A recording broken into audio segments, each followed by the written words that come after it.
कुंभमेळ्यातल्या गंगा स्नानावरून राज ठाकरेंची टोलेबाजी। कुंभमेळ्यातून आणलेलं पाणी कोण पिणार? नदीला माता म्हणतो तरी पाणी अस्वच्छ। मनसेच्या 19व्या वर्धापन दिनानिमित्त राज ठाकरेंचा राजकारणावर हल्लाबोल। महाराष्ट्रात राजकीय चिखल, जाणून बुजून वाद लावण्याचे प्रयत्न। पक्ष धरसोडीच्या वृत्तीवरून राज ठाकरेंचा टोला।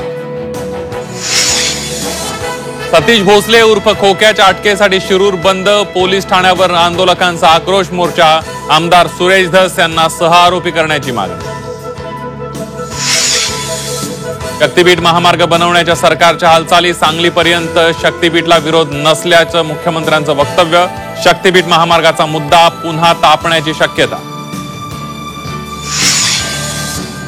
लाडकी बहीण योजनेच्या आश्वासनावरून सरकारचा घुमजाव। महिला दिनाला 2 हप्ते एकत्र देण्याची घोषणा। आता घोषणेवरून सरकारचा यू-टर्न। भिवंडीतील छत्रपती शिवाजी महाराज मंदिराचं काम पूर्ण। 14 ते 17 मार्च दरम्यान लोकार्पण सोहळा। लोकार्पणानंतर मंदिर शिवभक्तांसाठी खुलं होणार।